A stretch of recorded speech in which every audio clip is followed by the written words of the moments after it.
इस फिल्म में हमें ताकाकी और शिनोहोरा की लव स्टोरी दिखाई गई है, जिन्हें बचपन में ही अलग होना पड़ा, जिनकी कहानी हमें 3 भाग में दिखाई गई है। तो चलिए शुरुआत करते हैं मूवी के एक्सप्लेनेशन से।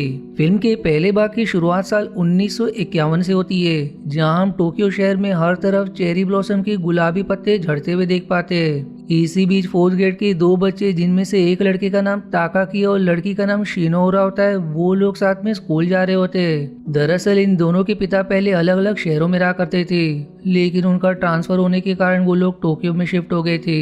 यहाँ दोनों बच्चे यानी कि ताकाकी और शिनोहोरा का एडमिशन एक ही स्कूल में हुआ था, और उन दोनों की पसंद नापसंद एक जैसी होने के कारण उनकी अच्छी दोस्ती भी हो जाती है। वहीं ये दोनों थोड़े शर्मीले स्वभाव के थे, जो बाकी लोगों से काफी कम बात करते हैं और लाइब्रेरी में एक दूसरे के साथ पढ़ाई किया करते, जिस वजह से क्लास के बाकी बच्चों ने अफवाह फैला दी थी कि उन दोनों का आपस में कोई चक्कर चल रहा है, जिस बात को लेकर क्लास के बाकी बच्चे उनका मजाक भी बनाया करते हैं। लेकिन इसके बाद भी उन दोनों की दोस्ती पर कोई फर्क नहीं पड़ा और उन्होंने अपनी दोस्ती नहीं तोड़ी। अब इसी तरह समय बीतता गया और उनकी दोस्ती दिन ब दिन और गहरी होती चली गई। वहीं अब ताकाकी और शिनोहोरा 6th ग्रेड में पहुंच चुके थे। फिर एक दिन जब वो लोग चेरी ब्लॉसम के पेड़ के पास से गुजर रहे थे, तो शिनोहोरा ताकाकी से बताती कि चेरी ब्लॉसम के पत्ते 5 सेंटीमीटर पर सेकंड की रफ्तार से जमीन पर गिरते हैं। साथ ही साथ वो उससे शेयर करती कि अगले साल का चेरी ब्लॉसम भी वो ताकाकी के साथ ही देखना चाहती है। पर फिर कुछ दिनों बाद शिनोहोरा ताकाकी को टेलीफोन बूथ से कॉल करके बताती है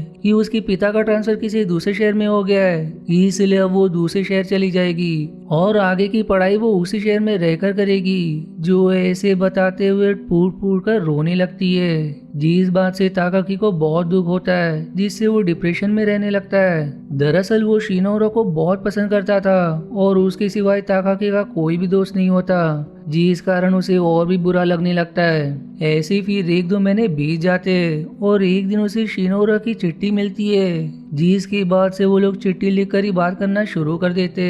इसी तरह पूरा साल बीत जाता है और अब ताकाकी के पिता का भी ट्रांसफर कागोशिमा में होने वाला था, जो काफी दूर एक टापू में बसा छोटा टाउन होता है, जिसका मतलब ये है कि अब वो शिनोहोरा से और भी ज्यादा दूर हो जाएगा। इसलिए वो कागोशिमा जाने से पहले आखिरी बार शिनोहोरा से मिलने के बारे में सोचता है, क्योंकि उसे लगने लगा था कि इस मुलाकात के बाद वो उसे कभी नहीं मिल पाएगा। आगे हम ताकाकी को टोक्यो शहर में शिनोहोरा के शहर तक जाने का पूरा प्लान बनाते देखते हैं, जिसके लिए उसे कौन सी ट्रेन पकड़नी है और वो ट्रेन कब तक शिनोहोरा के शहर में पहुंचेगी, ये सारी टाइमिंग्स वो शिनोहोरा को चिट्ठी लिखकर बताता है। वहीं ताकाकी ने जो प्लान बनाया था उसके हिसाब से उसकी ट्रेन शाम 7 बजे शिनोहोरा के शहर में पहुंच जाएगी, इसलिए उसे 7 बजे स्टेशन पर मिलने के लिए बुलाता है। अब वो तय किए दिन पर ट्रेन में बैठकर शिनोहोरा के शहर जाने के लिए निकल जाता है, जहां अब रास्ते में बर्फ पड़ना शुरू हो जाती है। यहाँ हम जान पाते हैं कि वो पहली बार ट्रेन से किसी दूसरे शहर जा रहा है, इसलिए वो काफी घबरा रहा होता है। वो पूरे रास्ते शिनोहोरा के ख्याल में ही खोया हुआ था, लेकिन हर गुजरते समय के साथ और भी ज्यादा बर्फ पड़ने लगती है, जहां अब देखते ही देखते बर्फ का तूफान आ जाता है, जिस कारण उसकी ट्रेन को एक जगह रोक दिया जाता है। ट्रेन के रुकने की वजह से वो काफी परेशान हो जाता है, क्योंकि उसे डर था कि देर होने के कारण शिनोहोरा वापस जा सकती है, यानी कि वो उससे मिल नहीं पाएगा। वहीं हम उसके हाथ में एक चिट्ठी देख पाते जो उसने शिनोहोरा के लिए लिखा था, जिसमें उसने अपनी फीलिंग्स लिखी हुई थी। लेकिन दुर्भाग्य से उसकी ये चिट्ठी हवा के तेज झोंके से उड़ जाती है। फिर कुछ समय बाद जब उसकी ट्रेन उस स्टेशन पर पहुंचने वाली थी जहां उसने शिनोहोरा को मिलने के लिए बुलाया था, तो बीच में ट्रेन को रोकना पड़ता है, क्योंकि आगे की पटरियों पर बर्फ जमा हो गई थी, जिसे हटाने के बाद ही उनकी ट्रेन वहां से जा सकती थी। इस वजह से और भी ज्यादा देर हो जाती है, लेकिन आखिरकार उसकी ट्रेन वहां पहुंच ही जाती है, जहां ताकाकी ने शिनोहोरा को बुलाया होता है। अब तक तो रात भी हो चुकी थी, इसलिए उसे लगता है कि शिनोहोरा वापस लौट चुकी होगी, लेकिन ट्रेन से बाहर आने पर उसे शिनोहोरा दिखाई देती है, जो अब तक उसका इंतजार कर रही थी। ताकाकी अब उसके पास जाकर उसका नाम पुकारता है, जिस पर शिनोहोरा, जिसने अपना सर नीचे किया हुआ था, वो ताकाकी को देखकर उसका हाथ पकड़ लेती है, और क्योंकि वो इतनी दिनों बाद उससे मिल रही थी इसलिए वो रोने लगती है। अब आगे हम देखते हैं कि शिनोहोरा ताकाकी के लिए खाना भी ले आई है, जिसे वो लोग मिल बांट कर खाते हैं। फिर थोड़ी देर बाद स्टेशन बंद होने का समय होता है, इसलिए शिनोहोरा ताकाकी को चेरी ब्लॉसम के पेड़ के पास ले जाती है, जिस पर एक भी पत्ता नहीं होता। लेकिन गिरते हुए बर्फ को देखकर उन्हें एहसास होता है मानो उनके ऊपर चेरी ब्लॉसम की खूबसूरत पत्ते गिर रहे हो। यहाँ एक मोमेंट ऐसा आता है जब वो लोग एक दूसरे को किस करते हैं और फिर शिनोरा ताकाकी को कस के हक कर लेती है, जिसका मतलब ये है कि वो दोनों ही एक दूसरे से प्यार करते हैं। अब इसके बाद वो लोग पास ही बने एक शेड में रात का समय बिताते हैं, जबकि अगली सुबह ताकाकी के वापस जाने वाली ट्रेन का समय हो जाता है, जिसमें वो बैठकर वापस चला जाता है। अब ट्रेन के जाने के बाद हम देख पाते हैं कि शिनोरा ने भी ताकाकी के लिए चिट्ठी लिखी थी, लेकिन वो उसे ये चिट्ठी नहीं दे पाई। और फिर इसी के साथ इस कहानी का पहला भाग यहीं समाप्त हो जाता है। अब दूसरे भाग में हम ताकाकी को कागोशिमा टाउन में देखते हैं, जहां उसने एक नए स्कूल में एडमिशन ले लिया होता है। उसकी क्लास में हम कनाए नाम की एक लड़की को देखते हैं, जो ताकाकी को देखकर मन ही मन उसे पसंद करने लगती है। लेकिन ताकाकी का ध्यान उसकी तरफ नहीं होता।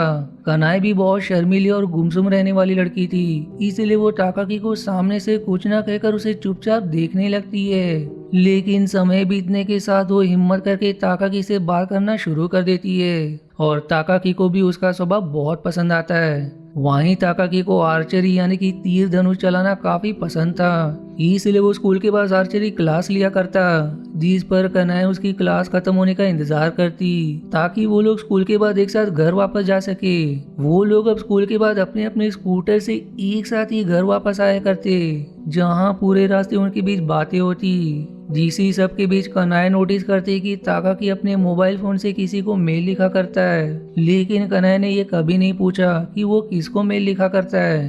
अब आगे हमें ये दिखाया जाता है कि उसके क्लास के सभी स्टूडेंट्स ने ये सोच रखा है कि वो लोग स्कूल के बाद क्या करेंगे या किस कॉलेज में जाएंगे, लेकिन कनाए ने कुछ भी नहीं सोचा होता कि वो आगे क्या करेगी। इसलिए उसके पिता और टीचर्स बीच बीच में उसे गाइड करते हैं। फिर एक दिन वो देखते कि ताकाकी अकेले घर चला गया, इसलिए वो भी अपने स्कूटर से घर की तरफ निकल जाती है। लेकिन कुछ दूर जाने पर उसे ताकाकी का स्कूटर दिखाई देता है, जहाँ कुछ दूरी पर ताकाकी भी बैठा हुआ था। वो अब भी किसी को मेल लिखने में व्यस्त होता है, पर उसी समय कने वहाँ आकर उसे सवाल करती है कि तुम 12th की पढ़ाई पूरी करके क्या करोगे, जिसके जवाब में ताकाकी बताते कि मैं टोक्यो में किसी कॉलेज में एडमिशन लूंगा। जिसका जवाब सुनकर कनाए आगे कहती कि तुम्हें देखकर ऐसा लगता है मानो तुमने पहले से ही सोच रखा है कि तुम्हें क्या करना है, और वहीं एक मैं हूँ जिसे ये तक नहीं पता कि स्कूल के बाद मैं क्या करूँगी। इस पर ताकाकी उसे समझाता है कि मैं भी बिल्कुल तुम्हारे ही जैसा हूँ और ज्यादातर समय मैं खुद में ही खोया रहता हूँ और मुझे भी नहीं पता होता कि आगे क्या करना है,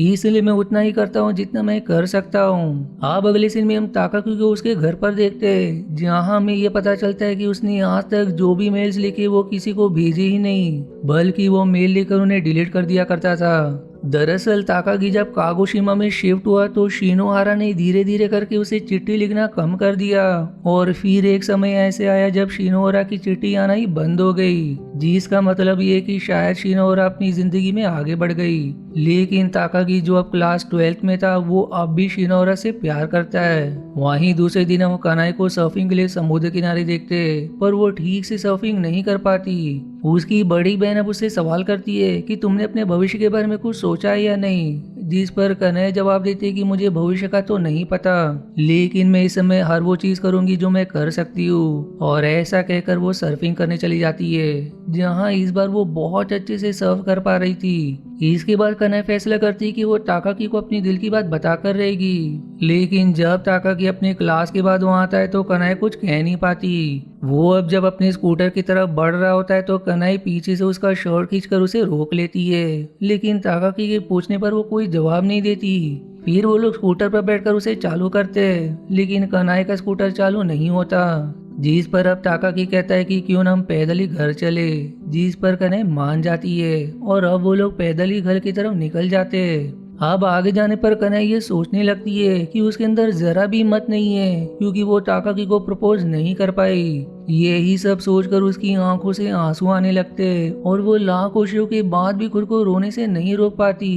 तब ताकाकी सवाल करता है कि तुम्हें क्या हुआ, जिस पर कन्हैया रोते हुए कहती कि कुछ नहीं। पर तभी अचानक से नेशनल स्पेस डेवलपमेंट एजेंसी का एक स्पेसक्राफ्ट आसमान में आ जाता है, जिसे वो दोनों हैरान होकर देखने लगते हैं। और अब कन्हैया ने भी रोना बंद कर दिया था। आखिर में ताकाकी कनाई को उसके घर छोड़ देता है, जहाँ कनाई को अब तक एहसास हो चुका था कि ताकाकी उसे देखता तक नहीं बल्कि वो हमेशा खुद में ही खोया रहता है। इसलिए कनाई फैसला करती कि वो अपनी दिल की बात कभी नहीं कहेगी, लेकिन वो ताकाकी को प्यार करना भी नहीं छोड़ेगी। और इसी के साथ ये दूसरा भाग भी यहीं समाप्त हो जाता है। अब तीसरे भाग में हमें साल 2008 का समय दिखाया जाता है, जहां ताकाकी टोक्यो शहर में प्रोग्रामर का काम किया करता है, लेकिन वो आज भी शिनोहोरा को भुला नहीं पाया। वहीं अब उसकी एक गर्लफ्रेंड भी है जिसका नाम रीजा होता है। रीजा उसके फोन पर मैसेज करती है, लेकिन ताकाकी उसे कोई रिप्लाई नहीं देता, जिससे आखिरकार उन दोनों का ब्रेकअप हो जाता है। रीजा दरअसल पिछले 3 साल से ताकाकी की गर्लफ्रेंड थी, लेकिन इतने समय तक उसके साथ रहने के बाद भी ताकाकी को शिनोहोरा का ख्याल ही आया करता था। यहाँ तक कि वो मन ही मन सोचता था कि वो अंदर से पूरा खाली हो चुका है और उसके मन में किसी और के लिए फीलिंग नहीं है। फिर इसके बाद वो अपनी नौकरी छोड़कर फ्रीलांसिंग करने लगता है। वहीं उधर दूसरी तरफ हम वापस से शिनोहोरा को देखते हैं, जिसकी उंगलियों में एंगेजमेंट रिंग थी, यानी कि उसकी शादी होने वाली थी। फिर एक दिन उसको अपने घर में वही पुरानी चिट्ठी मिलती है जिसे उसने ताकाकी के लिए लिखा था, पर वो उसे दे नहीं पाई थी। अब इस चिट्ठी को देखकर उसकी पुरानी यादें ताज़ा हो जाती है और वो मुस्कुराते हुए मन ही मन सोचती है कि मैं ताकाकी के साथ कितना खुश रहा करती थी। अब ताकाकी और शिनोहोरा को एक जैसा ही सपना आता है, जहां वो एक दूसरे को साथ में देखते हैं। जिस सपने में वो ये विश करते हैं कि वो लोग कभी ना कभी चेरी ब्लॉसम को एक साथ फिर से देखेंगे। वहीं दूसरे दिन शिनोहोरा अपनी शादी का सामान लेने के लिए टोक्यो जाती है, जहां वो उसी रास्ते से गुजर रही थी जिस रास्ते से वो और ताकाकी स्कूल जाया करते थे। वो जब ट्रेन की पटरियों को पार कर रही होती है तो उसी समय ताकाकी भी दूसरी तरफ से पटरियां पार करता है। तभी उन दोनों को एक दूसरे के होने का एहसास हो जाता है, इसलिए वो लोग पीछे पलट कर देखते हैं, लेकिन जब तक वो दोनों मोड़ पाते तब तक वहाँ ट्रेन आ जाती है। फिर ट्रेन के चले जाने के बाद ताकाकी देखता है कि दूसरी तरफ कोई नहीं है, यानी कि शिनोहोरा वहाँ से जा चुकी है, जिस पर ताकाकी स्माइल करके अपने रास्ते चला जाता है। और फिर ये प्यार की अधूरी कहानी यहीं समाप्त हो जाती है।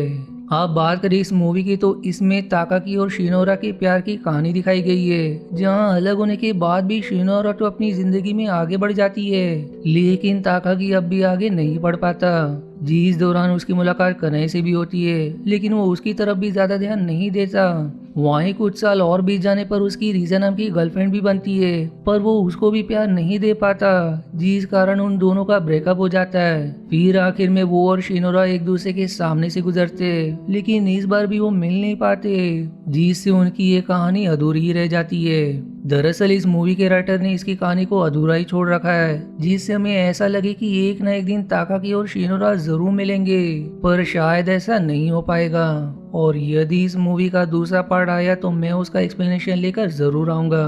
मिलते हैं अगली मूवी के एक्सप्लेनेशन पर, तब तक के लिए धन्यवाद दोस्तों। आशा है आपको मेरी एक्सप्लेनेशन पसंद आई। यदि हाँ तो प्लीज वीडियो को लाइक करना और चैनल को सब्सक्राइब करके सपोर्ट करना ना भूलें। मिलते हैं अगले एक्सप्लेनेशन वीडियो में, तब तक के लिए धन्यवाद दोस्तों।